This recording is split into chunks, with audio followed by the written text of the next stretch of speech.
It's Thursday, December 3rd, 2015, and this is Real in the Field Goals, the weekly Seahawks podcast with myself, Kenneth Arthur, and Danny Kelly of fieldgoals.com. You can follow us on Twitter at Danny Kelly, or no, you can't, at Field Goals and at Kenneth Arthur S.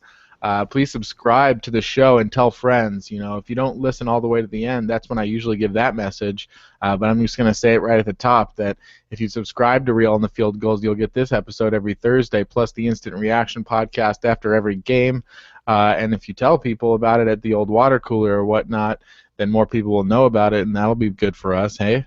So, so that's what to do, Real in the Field Goals. And this week we are talking about the Minnesota Vikings as the Seahawks travel to Minnesota, a 10 a.m. game our time. Again, this is, probably the toughest game on the schedule left for those reasons, and we'll get into all of that.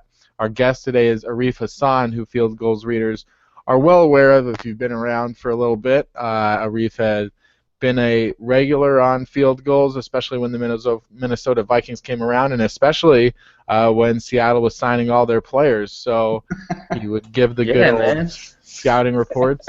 And he comes from the Daily Norseman, SB Nation's Minnesota Vikings blog. Arif, how are you today? I'm good. I'm kind of sad that the Seahawks stopped signing Vikings players just so. It's fun to have that kind of garbage between teams, but also to have more reasons to write for y'all. Hey, I mean, you never know when we'll take a Stephon Diggs off your hands or something like that. You're probably taking Cordero. Let's be honest. Probably not inaccurate. I was gonna say Cordero, but since they have Tyler Lockett, I feel a little bit less of a need. But we can get into all of that kind of stuff. So why don't we just start at the top with the Minnesota Vikings. I said this was going to be a really hard game for Seattle. I've seen Russell Wilson's numbers not only on the road but in the morning games. I think he's 0-2 this year in early games, which just means the Seahawks are 0-2 overall. But his numbers are down. I'm kind of curious, what are your thoughts on the Minnesota Vikings and how they match up? Just your early thoughts on how concerned the Vikings should be about the Seahawks. Yeah, I'm a little bit concerned, maybe because this is what fans are saying. I don't know if the team is focusing on this, but it's good offense, and I think a lot of people are forgetting that because the Seahawks' identity over the past couple of years has been about their defense and an offense that does just enough to make sure that they win. And the offense has been efficient, obviously very efficient in the last 3 games. But I think Russell Wilson's been getting better as the year progresses, and that's a concern to me because I love the Vikings defense. I think it's a great defense, but it's inconsistent, and it's inconsistent in the way the Seahawks like to exploit, which is, and you all know this. It's the nature of the Seahawks offense is to take advantage of explosive plays when they appear. And I think that an inconsistent defense is probably more prey to that than any other kind of defense. Because they'll stop you for 3-4 drives and then they'll give up maybe 2 touchdowns, and then the Vikings are in a bit of a hole. I still think that the Vikings probably could be considered favorites for this game, but I have a lot of worries about this game because of that. Obviously, on the other side of the ball, the Vikings they like to run it, and there's a lot of holes in the passing game. Kerry Williams in particular, but.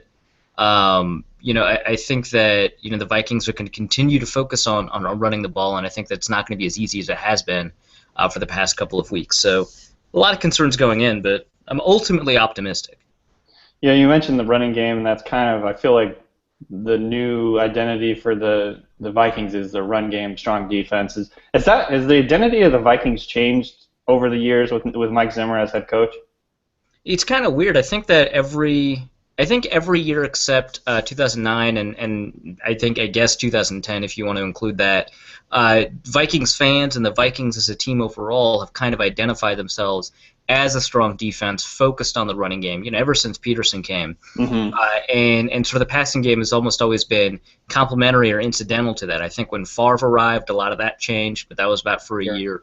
But ever since Peterson arrived, they switched from the high-flying passing offenses of 2004, 2005, to a ball control kind of offense that complements a strong defense. Unfortunately, they haven't had that strong defense throughout that entire run. but it looks like they've got that back now. So it's an identity that Vikings fans are pretty familiar with at this point.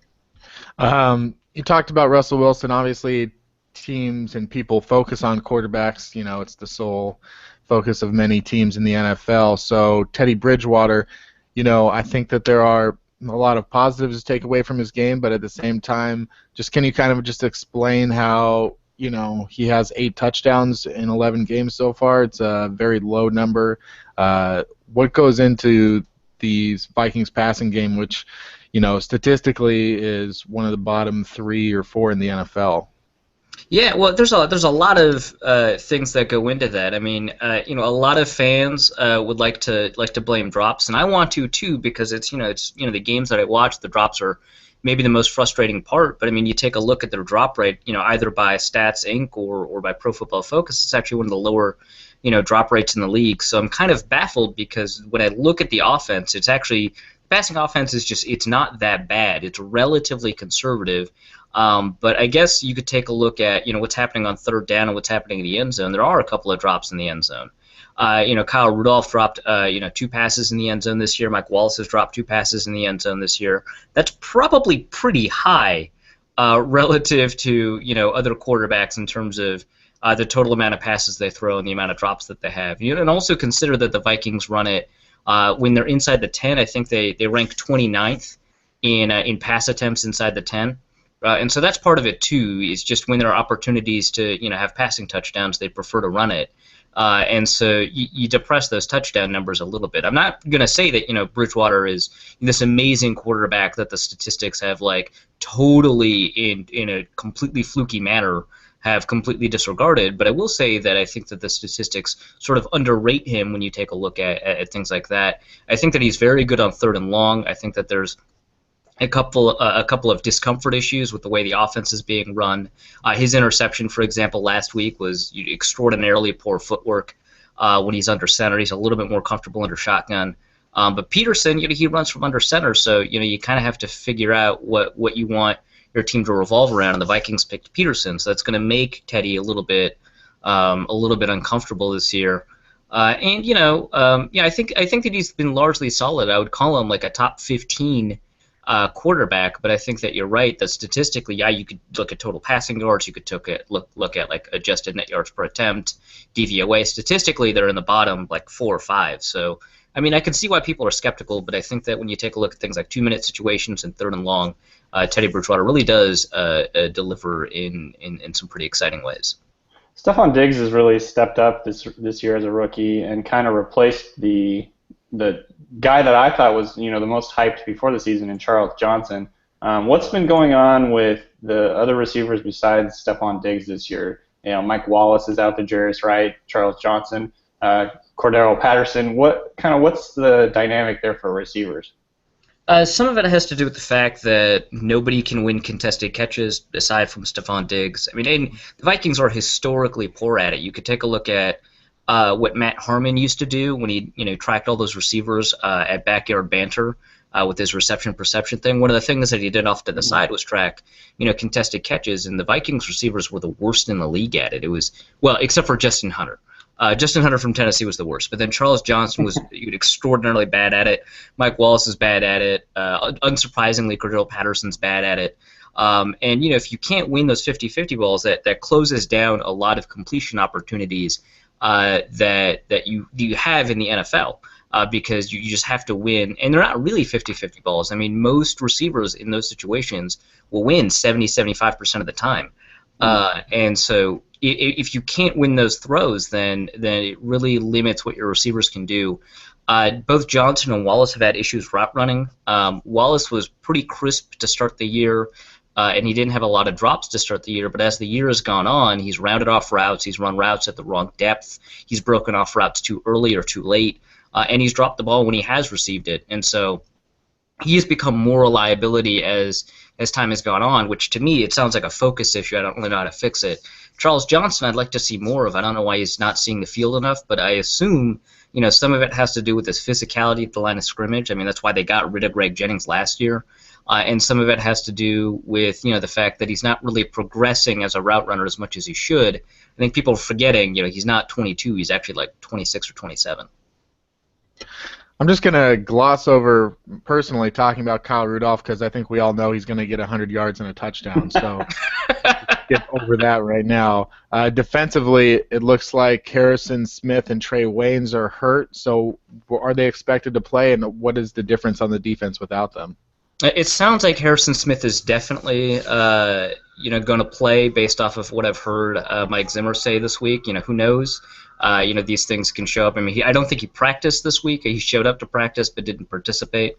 So I think they're planning on him to play. If not, you'll have what you had last week, which was Anton Exum at safety along with Andrew Sendejo, who's injured. So maybe it's Robert Blanton. And so you've got your two backup safeties instead of your two starting safeties, and Atlanta couldn't take advantage of it. But I have a sneaking suspicion that a team that's willing to take deep shots like the Seahawks probably can. But Trey Waynes, he's been rotational at best. For the most part, he's been the fourth defensive back. When they want to give Terrence Newman a rest, I mean, he's 37. When they want to give him a rest, they'll bring Trey Waynes on. But there are games where he doesn't take a snap, and there are games where he only takes 4 snaps and stuff like that. So him being injured, that's not a huge deal for the defense this year. But the secondary overall, I'm a little bit worried just because Newman is okay. He's made up for some of the mistakes that he made in the past couple of weeks with some pretty astounding interceptions. But before that, I wouldn't say he was volatile like he has been the last couple of weeks, but he's been all right. Xavier Rhodes has been disappointing, but the last 2-3 weeks he's been a lot better. Kind of like last year where he kind of really turned it on at the end of last year. And I wouldn't say he's playing at a Pro Bowl level, but I'd say he's playing at a very high level. And so I think that the weaknesses are probably going to be at safety if Harrison Smith's not there. And depending on the coverage, I mean, if it's a quarters coverage, it might be pretty easy to take advantage of. But depending on the coverage, you might be able to take advantage of some of the problems that appear when you have your third and fourth safety instead of your first and second safety. Pete Carroll yesterday mentioned, he was praising Mike Zimmer a lot and talking about his defense, and he said something along the lines of Mike Zimmer has his own defense. It's the Mike Zimmer defense. Would you agree with that, first of all? And second, if you do, how would you explain his defense to the layperson? It's pretty difficult to explain. First, I do agree with that, and I think there was another coach who said that. No, not coach, Peyton Manning. So basically a coach who said that earlier in the year. And it seems like something that's a thing, which is really cool. It's not going to become a thing until he wins the Super Bowl. That's just kind of how people like name defenses and stuff like that. But it certainly is something that is difficult to explain because I think it's a lot more complex, and by complex I don't mean better, which I think a lot of people want to say that, but it's a lot more complex than a lot of defensive systems. I mean, Dick LeBeau's zone blitz system seems complex, but it's not. Pete Carroll's system is astoundingly simple. That's kind of the beauty of it. Right. The Tampa 2, that's its own thing. In this one, it's there's a lot of cover 4 and a lot of cover 3, but there's a lot of pattern matching, which is a very Bill Belichick, Nick Saban thing, which is just a combination of man and zone, where receivers will either figure out if they're playing man coverage or zone coverage on a particular play based off of the formation, leverage, and routes that they expect receivers to run.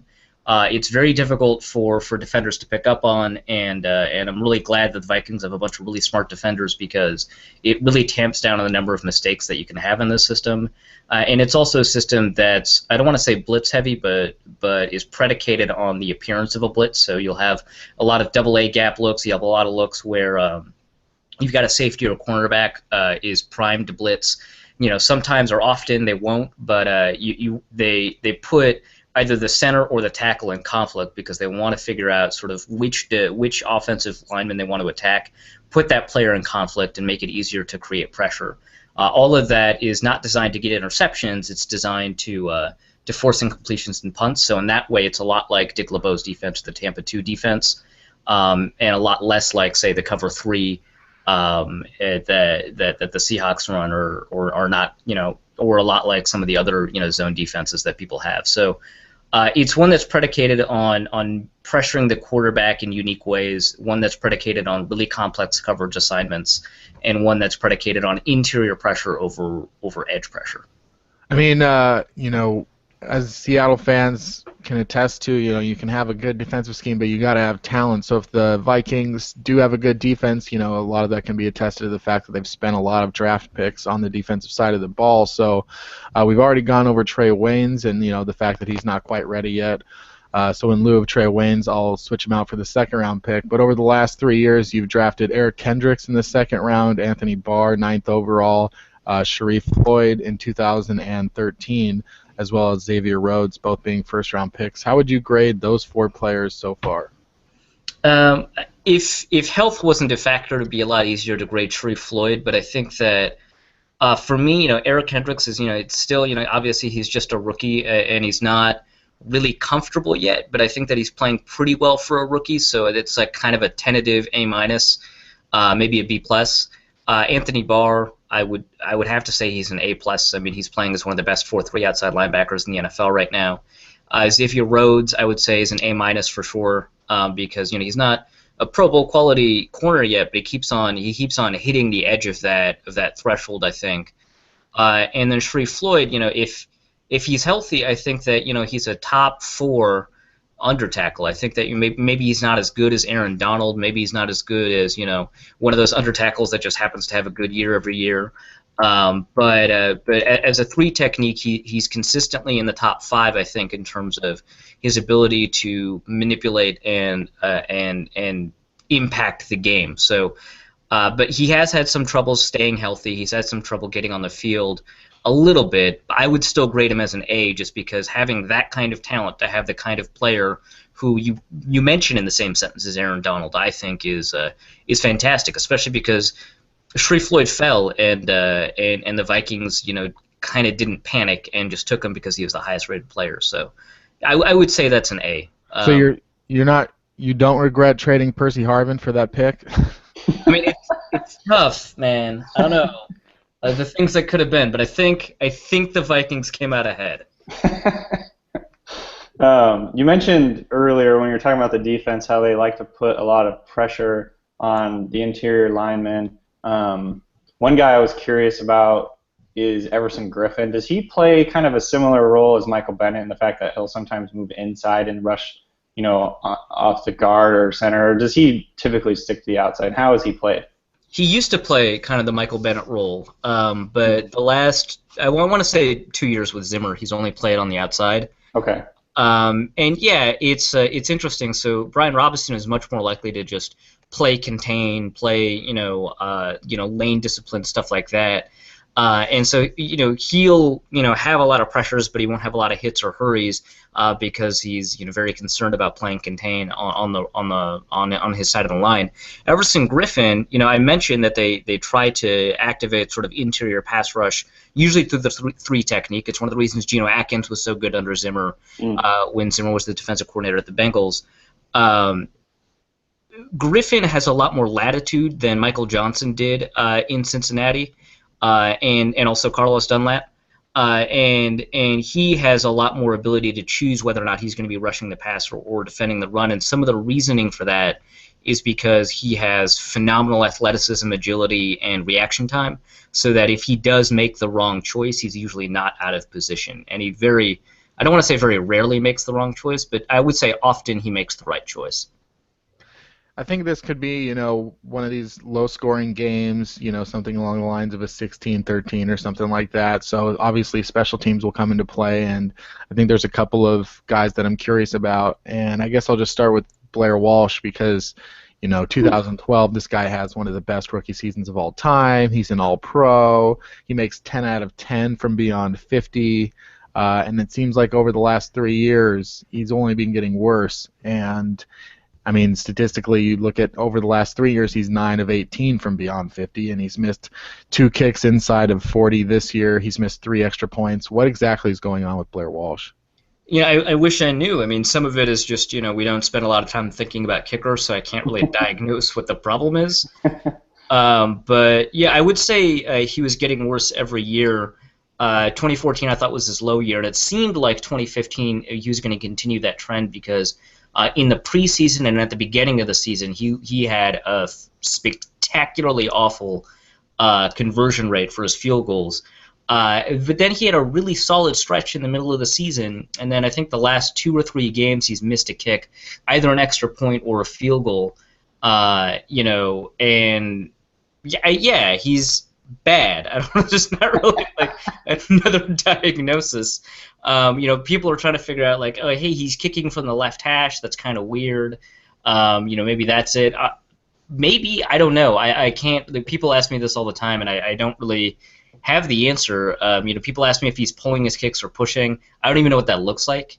But he's missing, and and it's kind of obnoxious. The last game he missed a 51-yarder, and people were panicking, and I get it because it's part of a larger pattern. That's not as big an issue because those are like you said, beyond 50, right? So, you don't want to call them 50-50s, but if you miss half your 50-plus yard field goals, you're not an awful kicker.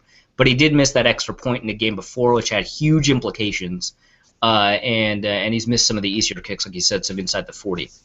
Yeah, not to step on Danny's opportunity to ask a question, but I did want to continue on that special teams path, which was, we talked about Patterson. He's got a great average on kick returns, 29.2.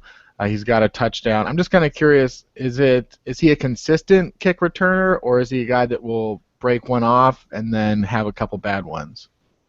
No, he's definitely not consistent. That is the opposite of true. It's weird because the Vikings for the past, ever since Patterson arrived, were leading the league in field position after a kickoff. I don't think average is a very good way to evaluate kick returners, in part because Patterson is the kind of player, and there's a lot of other players that will, I don't want to say pad their stats, but skew the average because they'll return every kick. If it's 9 yards deep at the end zone, they'll return it, and those count as your yards. Right. And so if you have an average of 29 yards, but every single kick you're returning from the very back of the end zone, you're returning it to the 20. That's not super great. But the Vikings did lead the league in where their drive started from after a kickoff, and part of that was because of his returning. Part of that was because people were scared to kick to Patterson. I actually remember that from the last Seattle game. It's kind of frustrating. And maybe scared is the wrong word because it's a smart decision not to kick to a premier kick returner. But yeah, it was an issue. And then at the beginning of the season, the Vikings were actually last in the NFL in field position after kick returns because he would return all those kicks, but he wasn't doing a very good job of it. Some of it had to do with the kick return blocking, so it's just not his fault. Some of it had to do with his own frustration. He just didn't have the patience, and he just really wanted to bust one out because, I'm sure you're aware he's been under a lot of fire here in Minnesota. He's not a starting receiver. His kick returns average is not matched his rookie year yet. He hasn't been as explosive as he was his rookie year as a kick returner, so he's getting frustrated. But these last couple of games, he's returned it. And holistically, after 11 games, the Vikings are now back in the top 8. I want to say they're 7th in field position after kickoff. So, yeah, he's inconsistent, but the last couple of games, we've seen the positive side of that inconsistency. I got one last question for you. And the Seahawks last week gave up and franchise record 400 and something yards passing to Ben Roethlisberger. And part of the reason they did is because the defensive line was having a lot of trouble getting pressure on him. Don't worry about that. I was going to ask, how is the Vikings' offensive line looking this year in terms of pass protection? Friggin' garbage. Yeah, well, okay, so I always want to say, the Vikings' offensive line has been playing poorly enough that I kind of want to say they're the worst in the NFL. But, Vikings fans will get an education about that when they play the Seahawks, which is nice. But I don't know, it's the teams have been able to put more pressure on quarterbacks this year than any other year in the NFL. Part of that has to do with the fact that some quarterbacks, Russell Wilson, Teddy Bridgewater, will hold the ball on a little bit longer. Some of that has to do with the scheme because Norv Turner wants 5- and 7-step drops. Some of it has to do with being forced to make plays, kind of like Russell Wilson. You've got mobile quarterbacks that are more likely to do that. But part of that also has to do with offensive line quality and how difficult it is to find offensive linemen, which is kind of the whole point of the Seahawks, offensive line drafting philosophy, is that the offensive linemen coming out of college are already unfixably bad, right? Right. And so I don't really know what the issue is, but if you take a look at the pressure rate, like Pro Football Focus's pressure rate, Ted Bridgewater leads the league in dropbacks under pressure, which is like the worst statistic to lead the league in. And he surpassed Russell Wilson actually in that statistic. That's surprising. 3 weeks ago, yeah. And if you take a look at both Russell Wilson and Teddy Bridgewater, both of them would have ranked first in any other year in Pro Football Focus's database, 2007, wow. 2008, 2009, etc. Yeah, it's really bad. So it's really easy for me to take a look at this offensive line and say it's the worst in the NFL because in many years you had a really strong case for it. It's still playing at a quality that you'd say is one of the worst you've ever seen. But this year is very difficult to say that because of the Colts, because of the Seahawks, because of the Chargers. And it's a problem, but at least it's a more well-distributed problem. So the Vikings aren't the only one that have this issue. I would say that if one of the issues that you had in terms of shutting down the passing game from Roethlisberger was because that you didn't have the ability to put pressure on the quarterback, for sure, that's not going to be as much of an issue in this game, especially because T.J. Clemmings has been pretty bad all year. He doesn't know what his assignments are. He doesn't, have the ability to defend against speed rushers all that well yet. Often he's so bad that they'll put a tight end in pass protection one-on-one, not even just helping him, but literally just one-on-one against defensive end. And, really good, Robert Quinn defensive ends, really good defensive ends are just just handle it yourself, man. That's definitely the best option. And it kind of is sometimes, which is kind of the frustrating part. So that means also that the Vikings have fewer passing options. They'll often only have, 3 receivers in routes because they'll have a running back in and a tight end in pass protection, which in some cases aggravates the problem because now you can't check down. Now if your 3 passing options are close, you can't go to a 4th or a 5th, and that lets pressure get to you. Yeah, I think that that's a big problem for the Vikings, and it's definitely, I would say, the biggest weakness for the offense, miles ahead of the issues that the receivers are having. My last question is more of an opportunity to give you to convince me of something. So I'm not going to come on here and pretend like because you're on here that I've been praising the Vikings all year. I mean, the truth is that I've been calling them frauds all year long. I respect you, Arif, but I do not respect the Vikings. I mean, that's fine. The team that they put on the product today. I think 8-3 is a lie, and I think that not that I'm saying the Seahawks are better, but just that they are there. I'm sure as a guy that likes advanced stats, you know that the Vikings are 13th in DVOA. They're behind the Bills and the Raiders in DVOA. You've already been pretty vocal about the problems on the Vikings, and I'm just kind of curious. I mean, at 8-3. Can you give me Can you just give me something to say? Actually, you should respect the Vikings because of this. Teach me how to respect the Vikings this Sunday. Yeah, sure. I totally understand because it's a team I'm perpetually nervous about, and I think that you're right that the advanced statistics provide a lot of base for me to be nervous about this team. For sure, I think that they're a top 10 team, and I think they have the ability to win against any NFC team that's not the Cardinals or the Panthers. Those 2 teams, I think, are too good for the Vikings, which already should tell you that they're not the competitive team that they need to be in order to be consistently playoff competitive, because you should be able to beat anybody if you're a consistent playoff team. So from the perspective that 8-3 is fraudulent, I kind of understand that, but I would say that they're a team that is at least the quality of a 7-4 team, if that distinction makes sense. Some of the problems with the DVOA, it's not that DVOA is a bad statistic or anything like that, but the issues with the running game sort of in the first 5 weeks is that they were not. They put up good raw numbers, but they had a poor success rate, which is a big part of DVOA, which really complicates the way that the running game impacts the Football Outsiders as metric, and their ability to put points on the board per drive, I think is underrated by those first couple of weeks, and so I would say that the Vikings the last couple of weeks have had a cohesive running game. And I think that in situations where they let Teddy Bridgewater go, 2-minute drills, 3rd and long, and things like that, he's actually one of the better ones in the league. I did a little bit of a study on quarterbacks on 3rd and long. Russell Wilson was actually part of that study, I think, and how often they're successful independent of their offensive line or wide receivers. And Tom Brady, of course, is at the top. If you get rid of all the neutrally graded plays, 75% of them were positive, which is kind of what you'd expect for an extremely good quarterback. Average is about 50%, which is not surprising. Russell Wilson was a little bit above average, and Teddy Bridgewater was actually above Wilson in those situations. And so I think that one of the reasons these advanced statistics, which do a very good job of predicting wins holistically, but do a very poor job of figuring out the internal makeup of teams, I think the Panthers are a really good example of that. Do a really poor job of figuring out sort of the interplay of how teams try to get first downs, which is how a lot of teams win. It misses the quarterbacks and offenses that are very good at getting first downs but are not explosive in getting more of them. But if you consistently get first downs, you have the ability to score. They're a bad red zone scoring offense, and that has an outsized impact on a lot of these advanced statistics. And red zone scoring offense is one of the least sticky statistics that there is in the NFL. And so those are the kinds of things that will regress to a mean and improve an offense or make an offense worse. So those are the reasons that the offense is much better than a lot of the advanced statistics, because the things that are having the biggest impact are the kinds of things that are the least predictive in terms of future performance. I will still say, it's a good team.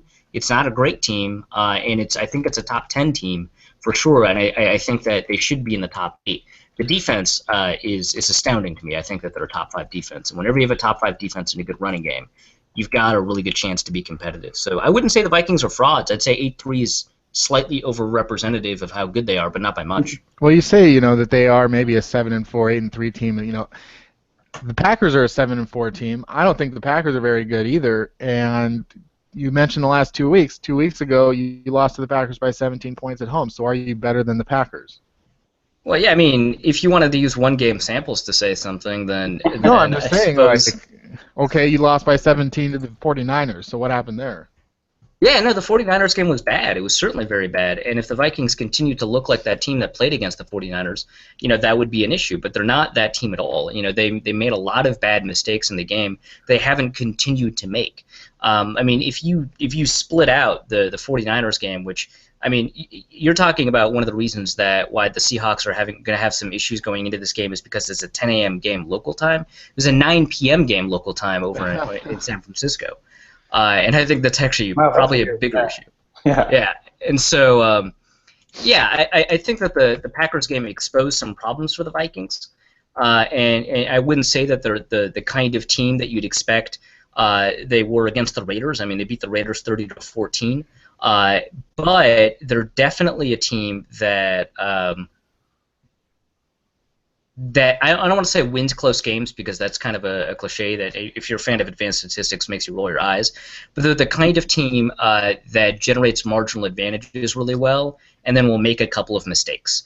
So for example, the Packers game, when Blair Walsh missed that extra point, that turned it from a 2-score game to a 3-score game, because then the Packers went for 2 in a situation where if Blair Walsh had made the extra point, they wouldn't have, because going for 2 turns it from a 12-point game to a 13-point game, as opposed to a 13-point game to a 14-point game. If they don't do that, it's a 2-score game, and the Vikings have the ball at 7 minutes left, and that radically changes how that game plays out, because the Vikings, I don't want to say they gave up, but with 7 minutes left in a 3-score game, it's very, very difficult to score. You have to take bigger risks, and it's just not a competitive game. But it's a 2-score game. You don't have to take as many big risks. You can run the plays you're used to running, and it's a much easier game to call. And if a missed extra point has that big of an impact on the script of the fourth quarter, then I think that that's not something that you can bank on in terms of the way the team's quality is going forward. I mean, and also, I mean, the Packers, you're right, they're a bad team. They lost to, I think, both the Lions and the Bears. Vikings whooped both of them. Yeah, I mean, it's an interesting season. It's a weird season. I don't know if the Vikings are good enough to win a playoff game this year, but they're definitely good enough to beat the Seahawks. So they might match up with the NFC East, man. You never know. That's true. I mean, whoever gets that 5 seed. Well, thank you, Arif, for coming on to Reel in the Field Goals this week and letting the Field Goals readers get a chance to hear your voice and talk about the Vikings, and I think guarantee a Seattle win. So thank you. Yeah, I'm looking forward to the game, man. Definitely.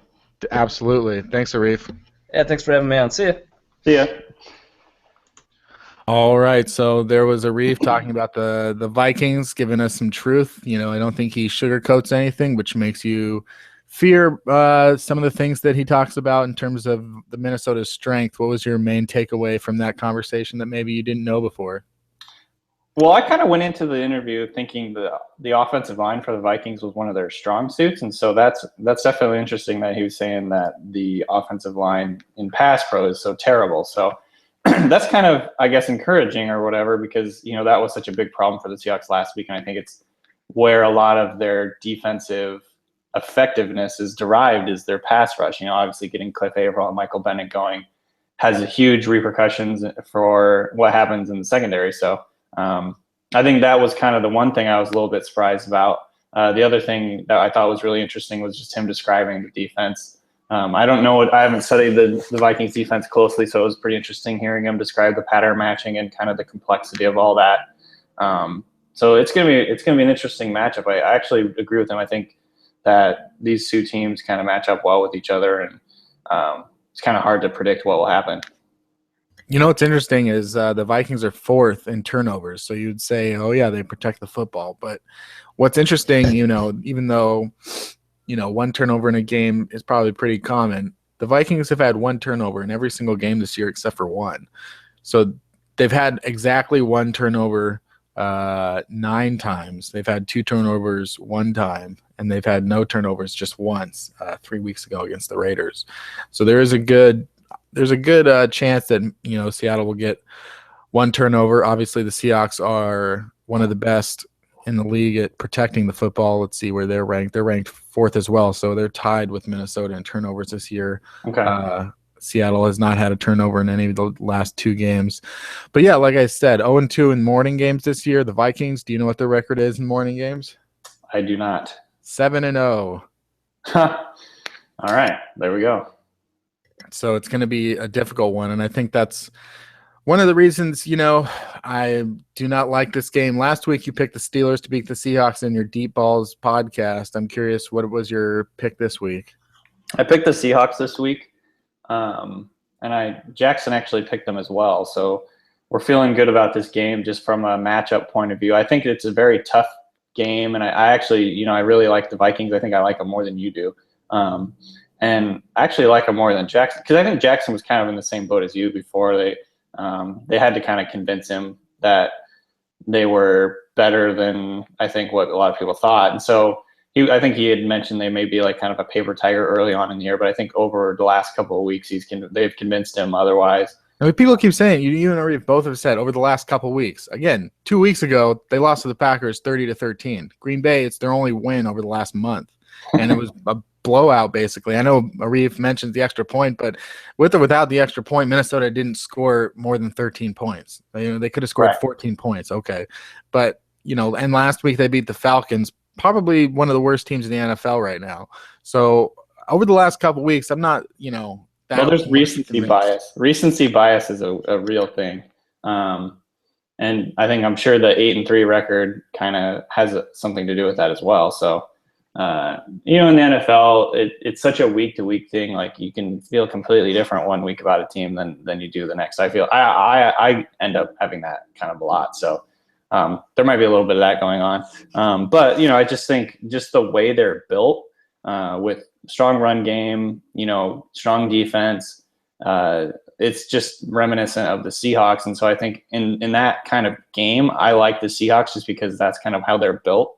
That they've been built to play NFC West teams that have that exact identity. And so this is kind of like almost a divisional style game just based on the style that it's going to be. So that's why I like the Seahawks. I think Russell Wilson's trending up, starting to, get really confident in all that. And so I think that's going to be a big factor. And I think just the way the Seahawks are playing lately, that they'll come out on top on this one. But I think it's going to be a really close game. Yeah, I mean, when I look at Minnesota, I still see a team that's 8-3 right now and will finish 9-7 or 10-6. They've got the Seahawks. They've got at Arizona. They've got the Bears at home. The Chicago Bears are on a roll right now. They've got the Giants, who are not a very good team, and that should be a win. That's at home. And then they go to Green Bay, which should be a loss. So I see them as, making the playoffs because they built a lead. But, really and it's not any different than Seattle. That's what I said as well. They've only beaten one team this year, which is the Kansas City Chiefs, back when the Chiefs were 1-5. So other than that, they've beat the Lions, the Bears, the Rams, the Raiders, the Falcons, the Lions, and the Chargers. So I'm still not convinced, though. I do think, talking about it again, it's that you look at their defense, and they do have a lot of players. They have a lot of good players. If Harrison Smith plays, that's obviously going to be a big boon for them. Mm-hmm. An upgrade in the secondary. Seahawks news. Is there any news swirling around the last couple of days that you want to talk about? Well, I mean, obviously the move to put Jimmy Graham on the IR sucks, and we talked about it a little bit in the Instant Reaction podcast. But I mean, it's really tough.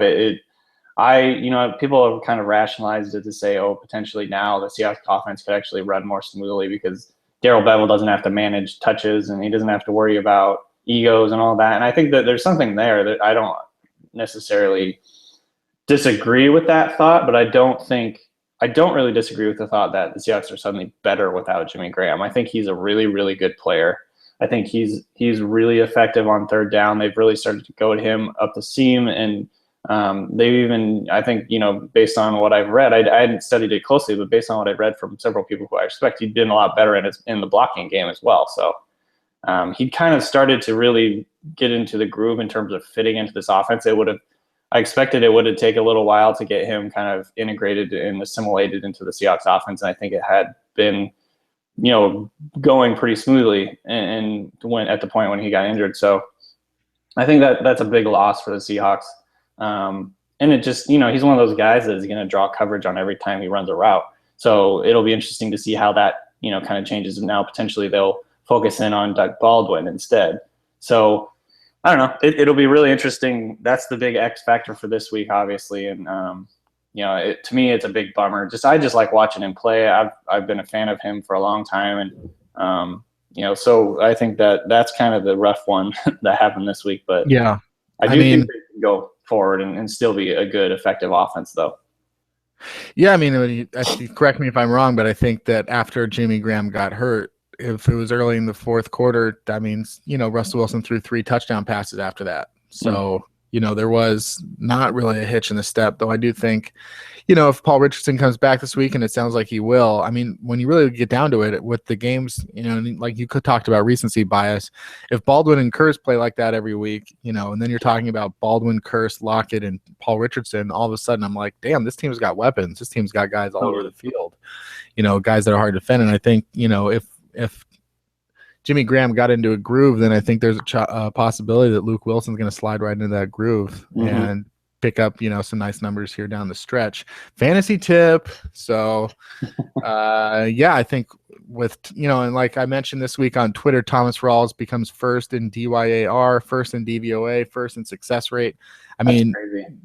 In some ways, the best running back in the NFL right now is Thomas Rawls. Statistically, he is. I mean, yeah.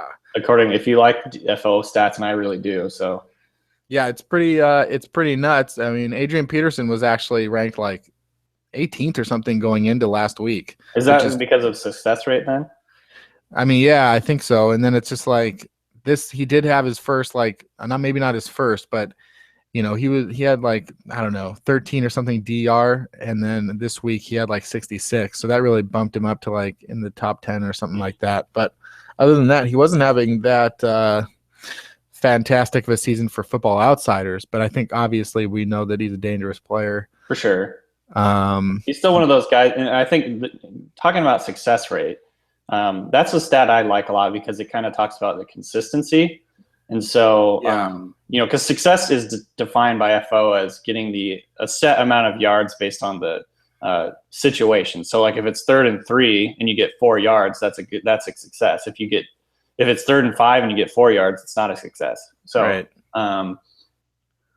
I think and the other thing that it kind of talks about is boom and bust. So if you're lower on the success rate but higher in say like DYR, DVOA, that means you're kind of running 2 yards, 1 yard, 3 yards, 2 yards, and then you're busting out a 50-yarder, which I think Adrian Peterson is completely capable of, and that's part of his game.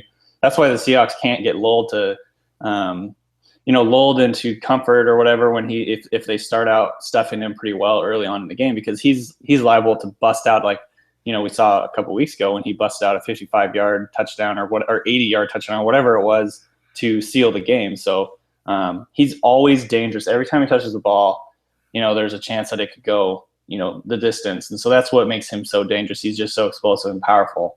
And I think that's kind of what the stats actually, point to. So, yeah. Do you have any inclination as far as Marshawn Lynch? Like, what is your, pardon the pun, gut telling you as far as Marshawn Lynch and when he returns? I think he'll be back this year. I'm guessing, if I had to make a guess, like you said, gut, I bet they'll bring him back and run him a few times in week 17 and then have him ready to go for the playoffs, assuming they make the playoffs.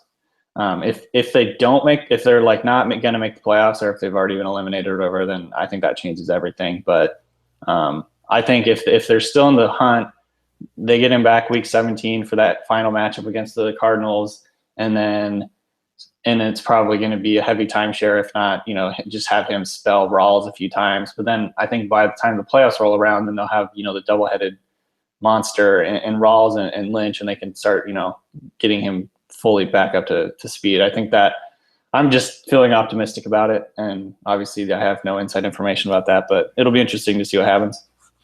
Is Marshawn Lynch on the team next year? I think he's going to retire after this year.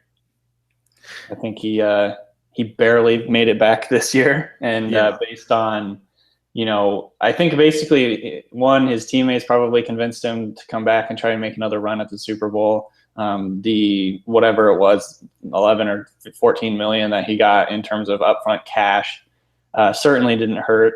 And I remember when he went on Conan during the offseason, he said something along the lines of, when they're throwing 12, 14 million at you, you think you could do this again another year. To me, that screams this is kind of his curtain call. And if, regardless of what happens, I think he's probably done after this year. I just think his body's, we saw it all last year too. Like, he was fighting every game. He's throwing up before the game. He's missing the whole first quarter. Like, his body is really kind of started to break down. And so I don't think the Seahawks are going to have to make a tough decision with him next year, because I think he's going to retire. If he retires, then we don't have to pay any the dead money stays either way, because that was already paid out, right? Yeah, the dead money stays regardless, because that's part of his signing bonus to get him going this year. But they don't. I think they would. He would have like a 6-something million salary that he would be foregoing. Right. So, yeah. Well, we will miss you, Marshawn, if that's what it comes to. Is that your gut? What do you think is going to happen?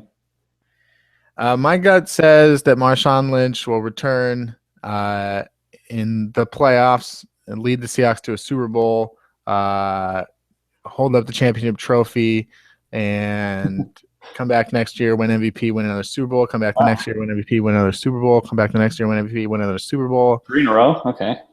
Donate his money to me, and then that's great. Thank you, Marshawn. I like the scenario. It is a good one for everyone involved, but most specifically me. But I'm just excited for more Thomas Rawls. I've been excited since the get-go. You've been on him since like the 80s. I know it's yeah. I was actually named after Thomas Rawls when I was born. Yeah, people know that. That's a little known fact. What about Paul Richardson? If it sounds like he's going to play, it sounds like he'll probably come back, catch a 40-yard pass, and retire. So what do you think about Paul Richardson? Because I still am excited about him. Yeah. I don't know. It's like the big question coming into his career was his health, obviously, because he's like 165 pounds or something like that. And the Seahawks had done some studies on, can a guy of this size survive in the NFL and thrive and all that. And they apparently, discovered in their study that it happens, and it's, the odds of it are good. But every guy is an individual, and he obviously tore his ACL, and then I think we've talked about that kind of has a effect where your other muscles kind of compensate around the weakness. And I don't know if that's the case when he hurt his hamstring in this play. Just, hamstrings are finicky muscles in the first place, but I'm excited about him, in theory, just because I think he's a very talented receiver. He did really, really, really well at Colorado despite really crappy quarterback play. He's kind of one of those guys that, he makes so many plays, and he's a, I don't know what to call it, like go-to kind of guy who can make his own plays. He's not like reliant on good quarterback play. And so I think getting him with Russell Wilson has a lot of potential. We saw him come on late last year really strong, and he actually finished third on the team in receptions kind of quietly. So I like his potential a lot, and I still think he's a good player. And getting him on the field with Doug Baldwin, Tyler Lockett has, in theory, kind of some exciting. They could do some things exciting, like scheme wise, and getting him deep and getting him over the coverage. And same with Tyler Lockett. Both of those guys are some of the fastest guys you'll see on the field. So getting those guys together on the field will be pretty interesting because, we've seen how well Russell Wilson's been throwing the ball deep lately. And so, there's a lot of potential there. So overall, I am excited as well. I think as long as he can stay healthy, he bumps everyone, because we talk about Jermaine Kearse and all that. He has the potential to bump everyone down. And like you said, then it kind of looks like, well, they're kind of deep now at receiver if he can come back and be healthy. So it's exciting. I like him. And I actually also like Kevin Smith a lot too. So I love Kevin Smith. I've always been a huge fan of his. Yeah. I'm on the Kevin Smith bandwagon. I like the little things that I saw from him last week, and I think that he could fill a role moving forward. One other thing is, if we're doing real in the field goals next preseason, my promise to the listeners that I will not overreact on the performance of young players who look like they're going to be just studs. And the reason that I say that is, Frank Clark, 1 sack, he's in there a little bit. He's nice against the run. Cassius Marsh, no sacks.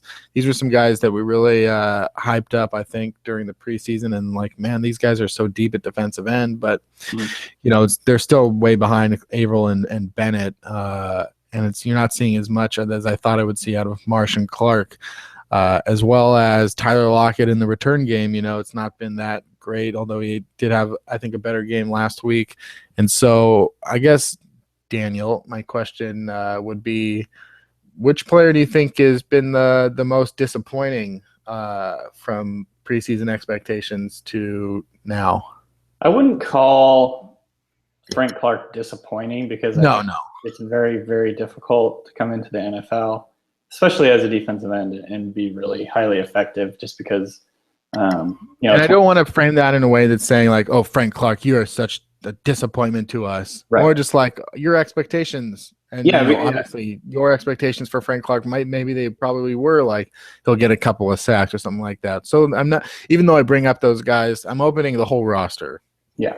No, and I think though, to be honest, it is Frank Clark. And like I said, I'm not framing it like he's a disappointment. I'm framing it like he was so damn dominant in the preseason. That's a little surprising that he hasn't been more effective and more used during the regular season. So I would say Frank Clark, just based on, what we saw in the preseason. He to me, what he was doing in the preseason didn't look like a fluke. So I still have really high hopes for him, though. Yeah, I think a lot of people, probably myself included for sure, was just like, oh, we got a really good football player that should have been a first-round pick, a top 10 pick, that wasn't because he might be a bad person. And that's why I was like, oh, well, if he's out there and if they're going to let him play, then he's probably going to dominate. So it is a bit surprising that he's not out there as much, though. It's like it's not as though he came onto a team that didn't have 2 Pro Bowl level defensive ends. So he's not out there. It's kind of hard to get it. It's kind of hard to get in behind those 2 guys when they're playing, so many snaps, and they're pretty much dominating all the nickel snaps as well. So, yeah. Yeah, I mean, we talked about Marshawn Lynch, and Evan Hill wrote on Field Goals this week about the salary cap situation. I was going to say calorie sap. So Do you see Averill or Bennett? I don't think we see Averill getting the boot for sure. Though I will wonder. I mean, is he gonna be a guy that's like, whoa, whoa, whoa, whoa? I'm not getting paid enough. If you look at his salary, it's not very good for what he does. Do you see any salary situations at defensive end? Right now, I don't think Averill or Bennett will hold out. Bennett's basically told the media that he can't hold out because his wife won't let him. Right. Not that that's necessarily the truth.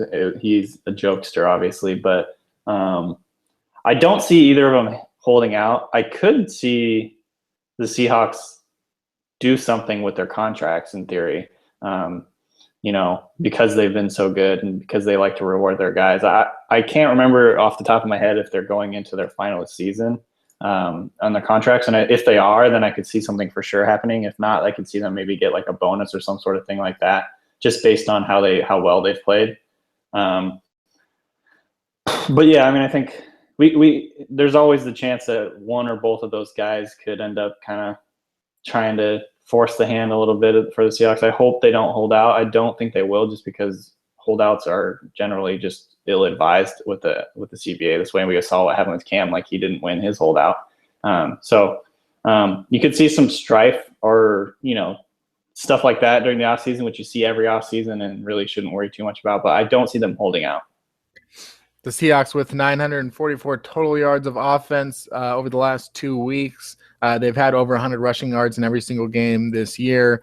They've had over 200 passing yards in all but one game this year. One of them against the Cincinnati Bengals had 197.